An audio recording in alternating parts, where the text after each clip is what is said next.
Welcome to Stifel's Sightlines podcast, focusing each week on a topic or two important to investors.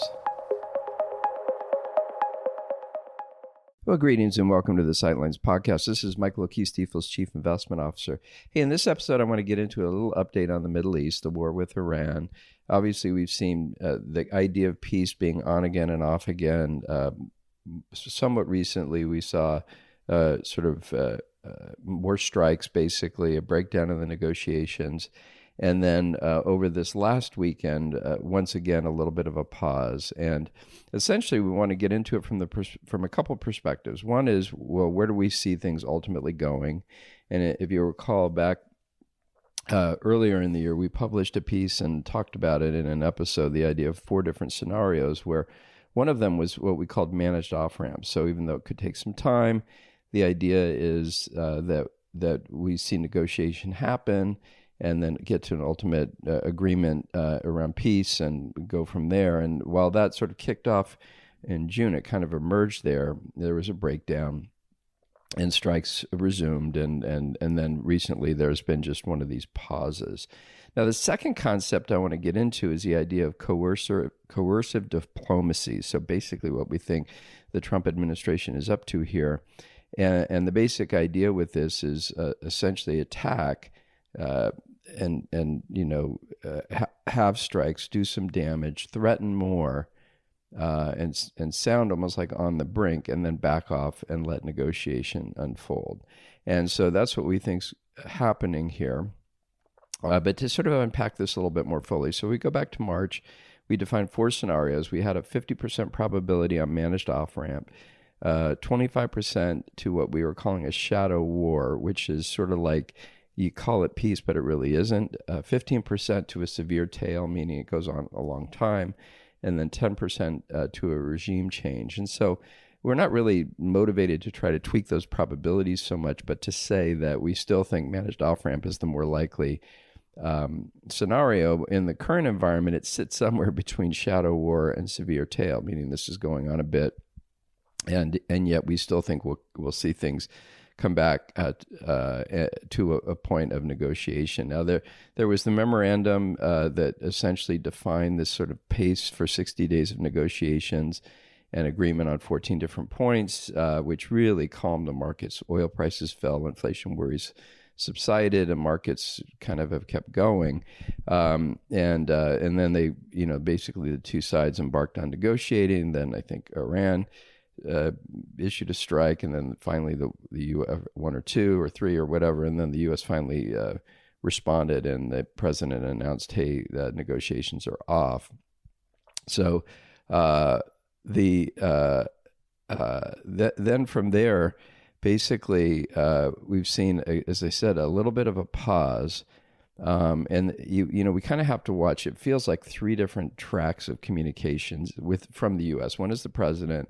The second is Marco Rubio. And then the third is sometimes things seem to be just attributed to the White House. And so the messaging has been reasonably consistent, which is, hey, we're ready to do more damage, but we want to see talks. And, they're saying that Iran has been requesting talks. So in theory, there's stuff happening. And then, of course, there are outside parties that are involved in trying to coordinate and be supportive of talks as well. But this idea of coercive diplomacy, Trump's rhetoric really aligns with that. It's deliberately vague. It focuses a bit on the potential for U.S. actions, the idea that the military is quote unquote locked and loaded. And so, we have to watch sort of the negotiation potential, these third-party mediators as well. We have to watch any kind of specific military actions that happen. And then, of course, how do things unfold in terms of demands and the progress towards talks and through talks. Now, we talked earlier in the year as well about this concept that's been kicked around, munitions, markets, and midterms. So the idea that, hey, number one, we don't have an infinite amount of weaponry, including defensive weapons. So, there's going to be some consideration of that as things unfold.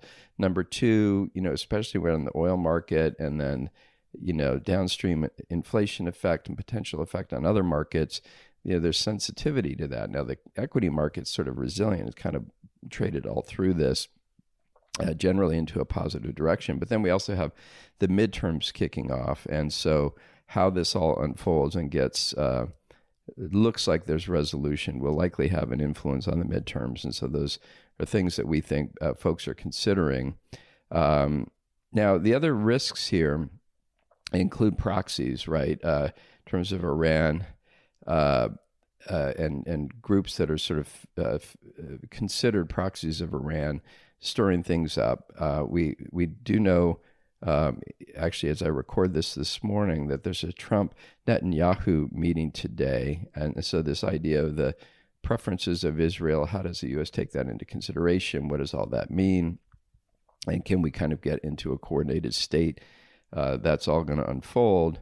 But ultimately, just to kind of come back to where I began, we believe we're going to see ourselves to a managed off-ramp. And honestly, with this pause, the markets have reacted positively. Oil prices are back down. So we expect volatility. We expect it to be bumpy. There's a very good chance that it doesn't quite work. The U.S. starts attacking again.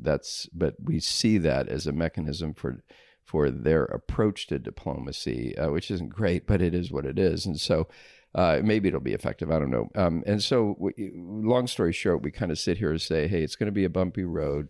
We think we'll get to a level of peace. We think markets will sort of see through that, and that ultimately we're going to see oil prices back towards more reasonable levels. And with that, these specific supply side pressures on inflation basically may well subside. And so again, there's a lot of other stuff going on. We've got, Fed meeting concluding this week. We'll get some signals.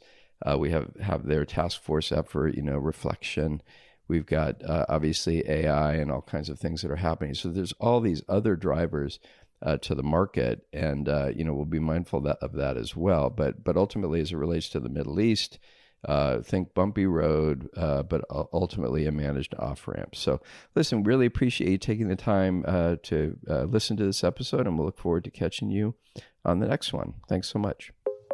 Thanks again for listening to Stifel's Sightlines. Be sure to subscribe wherever you're listening to automatically receive each week's podcast in your feed.